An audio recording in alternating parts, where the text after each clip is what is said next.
ทักทายสบายดีและสวัสดีอยู่ในประเทศและต่างประเทศเด้อยินดีต้อนรับเข้าสู่ซองบาวบุญยังคือเก่ามื้อนี้บาวบุญยังก็มาเลี้ยงควายเด้อทุกคนเด้อวันนี้เฮาก็สิไปไปปล่อยควายทุกคนเป็นใดก็พักไปตามกันเด้อทุกคนเด้อควายเฮาอยู่พุ่นแหละเฮามานะ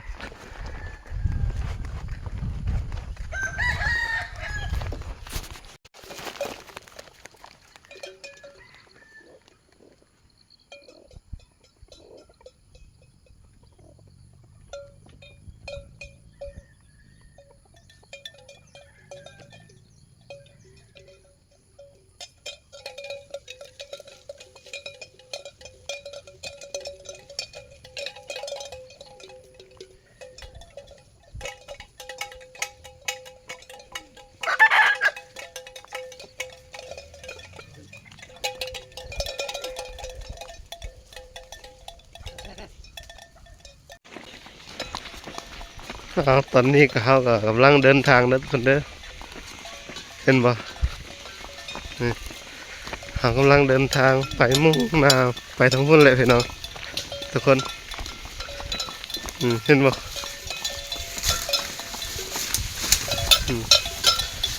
ในการเดินทางของเฮาก็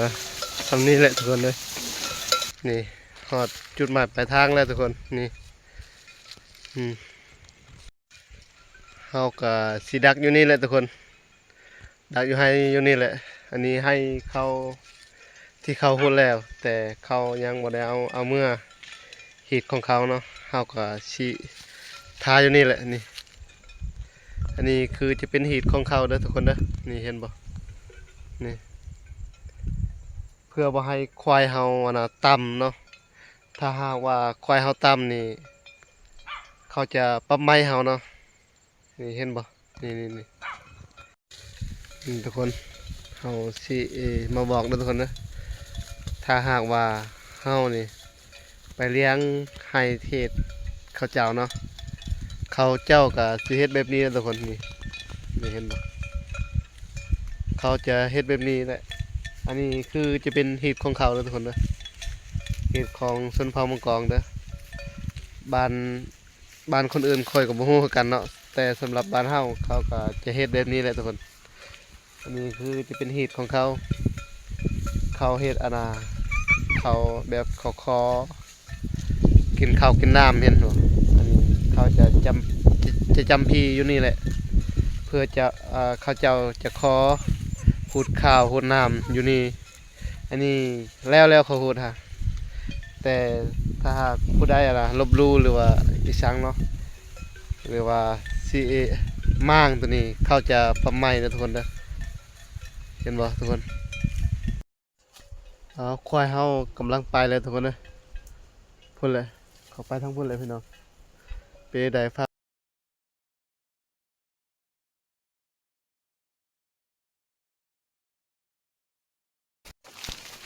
ก็เฮาก็กำลังสิไปให้ต่อไปเลยทุกคนนะเฮาก็เดินมุ่งหน้าต่อไปเลยทุกคนเด้อเป็นอะไรก็ฝากไปติดตามไปน้ำกันนะทุกคนเด้อขอบใจหลายเด้อที่เข้ามาติดตามและรับชมส่องบาวบุญยังเด้อขอบคุณหลายๆเด้อครับนี่ทุกคนไก่สิฮอดแล้วทุกคนนะไก่สิฮอดขนาดให้อีกหนึ่งเนาะนี่ไก่สิฮอดแล้วนี่ฮอดแล้วฮอดอีกไห้หนึ่งนี่ไห้ตัวนี้แบบบ่มีฮีทเด้อไห้ตัวนี้ฮะเขาจะบ่ได้เฮ็ดแบบไห้ตัวนั้นเนาะไห้ตัวนี้บ่มีไห้ตัวนี้ฮะนี่เบิ่งธรรมศาสตร์ทางนั้นทุกคนเบิ่งฮะสุดยอดมากทุกคนโอ้ธรรมศาสตร์ทุกคน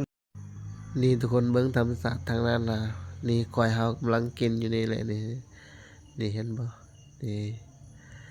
เป็นอันใดก็ฝากไปติดตามไปน้ำกันเด้อทุกคนเด้อสวยกำลังใจให้บ่าวบุญยังเด้อบ่าวบุญยังก็บ่มีเวลาแน่ทุกคนเอ้ยเดี๋ยวนี้ฮะก้อยเฮากำลังกินยาอยู่เนาะเดี๋ยวเฮาสิเก็บมักถั่วแล้วทุกคนเด้อนี่เห็นบ่มักถั่วนี่เห็นบ่ทุกคน จังหน่อยเฮาก็สิกินข้าว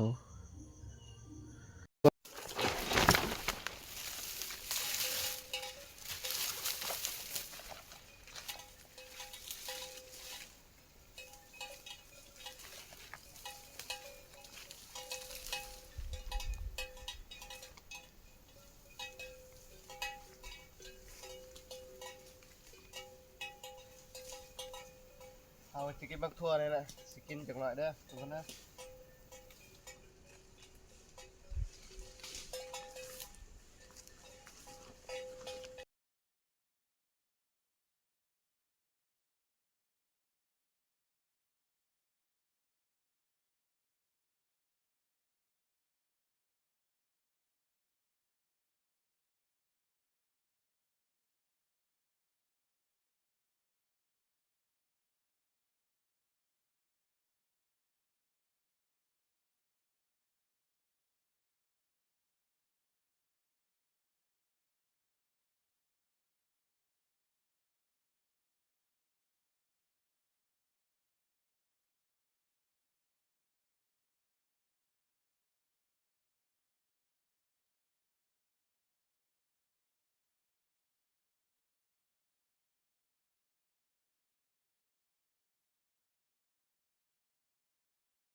นี่เด้อทุกคนเด้อควายเฮามีแต่ไปกับไปทุกคนเด้อนี่เห็นบ่ควายเฮาฮะมีแต่กับไปเลยมื้อนี้ฮะเขาสิเขาสิบ่ได้กินเลยมีแต่ไปกับไปเขาจะสิไปลงน้ำอยู่พุ่นแหละลงเซพุ่นแหละจะลงห้วยมันเป็นเซเนาะลงห้วยอยู่พุ่นแหละเขาสิไปลงอยู่พุ่นแหละเป็นได้ปะก็ฝากไปติดตามไปนำกันเด้อทุกคนเด้อนี่ควายเฮากำลังสิลงแล้วเห็นบ่ทุกคนอันเด้เข้าๆเลยเห็นอันเข้าๆเลยเข้าๆเลยเขาลงแล้วนี่อย่างอีก4-5ตัวเลยเขาจะลงอยู่พุ่นแหละสิลงห้วยพุ่นแหละอืมเห็นว่าเขาสิลงเลยครับเข้าแล้วอืมเฮ้ยนี่ยังอีกตัวหนึงเขาสิตามไปเลยทุกคนนะ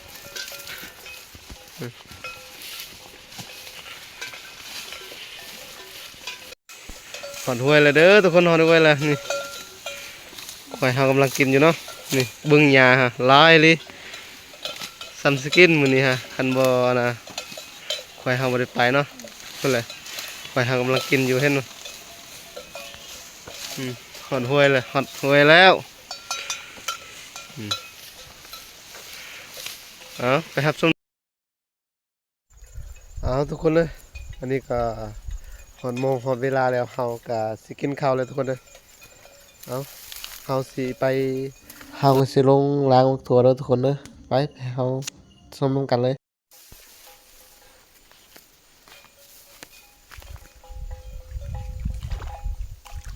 ล้างถั่วก่อน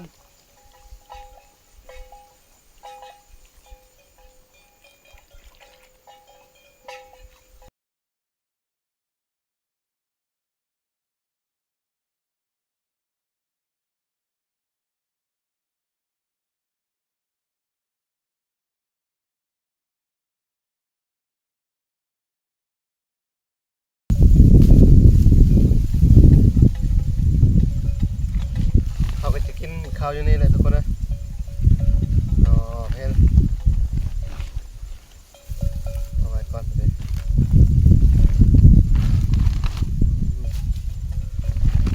ลายดีของตัวนี่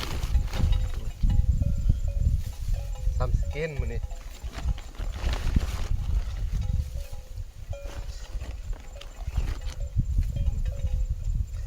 มาเด้อทุกคนเด้อมากินน้ำกันนะทุกคนนะเดี๋ยว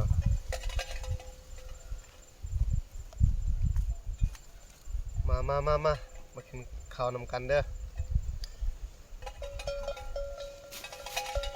กินอยู่ป่าแหละกินข้าวอยู่ป่ามื้อนี้ฮะมาเลี้ยงควาย เฮากินข้าวก็ต้องเฮาจำพี่ก่อนทุกคนrồi cứ như chẳng có té đây mà đây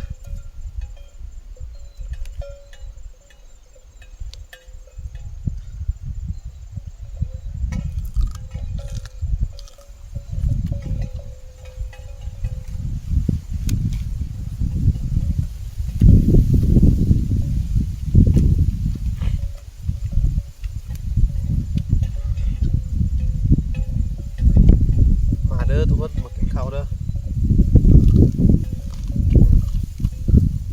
มาเด้อมากินข้าวน้ำกันเด้อกินข้าวอันน่ะกินข้าวปลามันนี่กินข้าวอยู่ป่าเด้อ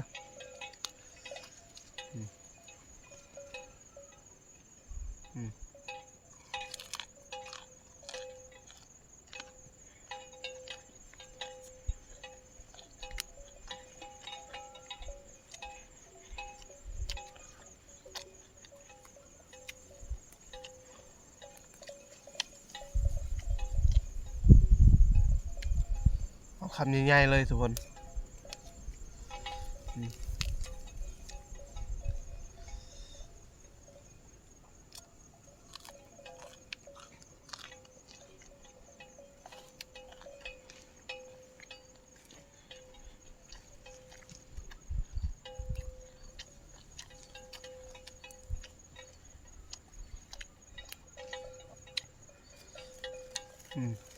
หัวชิไข่ก็มี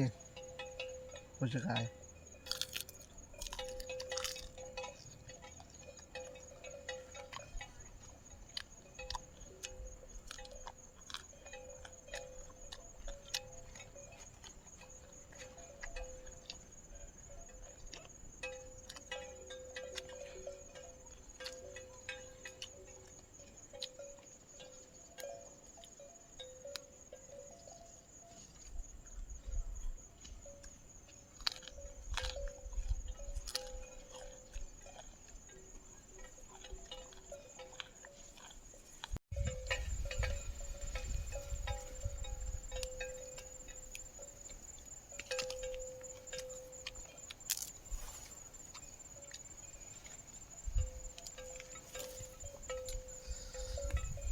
กินตามธรรมชาตินั่นแหละแซ่บพี่น้องทุกคน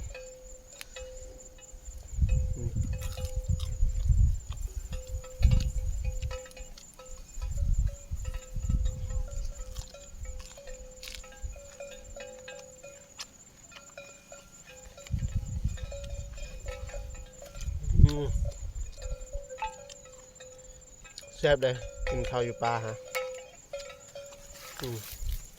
ตึบหนึ่งเอามาเตือน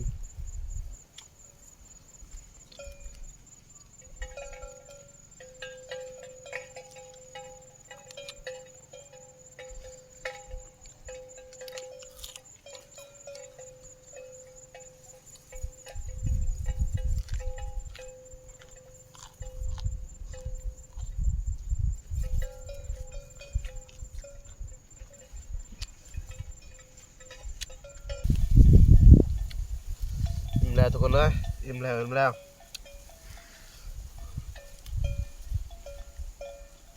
หากันซีเมียนอิ่มแล้ว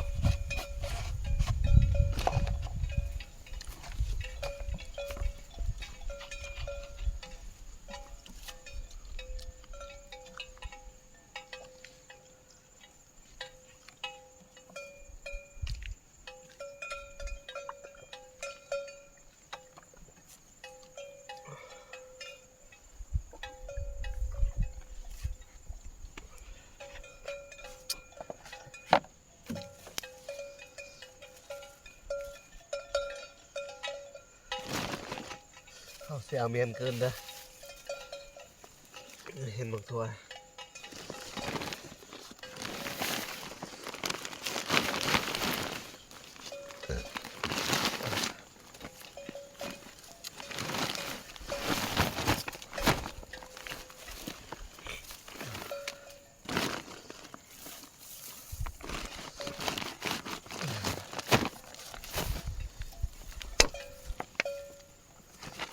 เรียบร้อยทุกคนเลยเอาไปล้างมือก่อน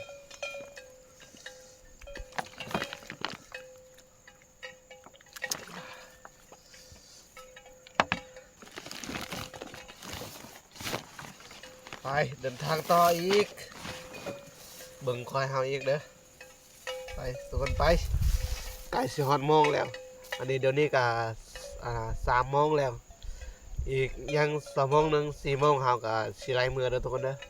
เป็นจั่งใดก็ฝากไปติดตามไปนำกันเด้อทุกคนเด้อไปรับชมกันเลยทุกคนจากกินข้าวกินน้ำแล้วก็เฮาก็สิเบิ่งควายต่ออีกนี่ควายเฮากำลังกินยาอยู่เห็นทางพุ่นแหละทางหลังนี่แหละควายเฮาครับอันนั้นคือจะเป็นสวนกล้วยของเขาเด้อ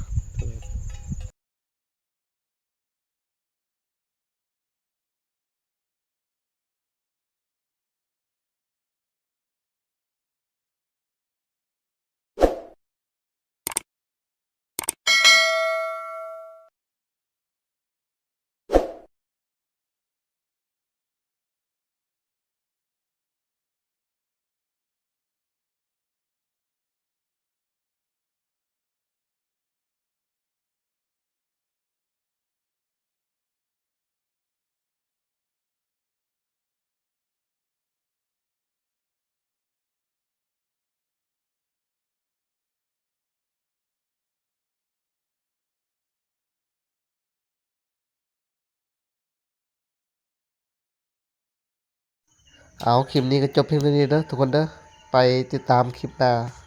เดี๋ยวเฮาสิมาไล่ควายก่อน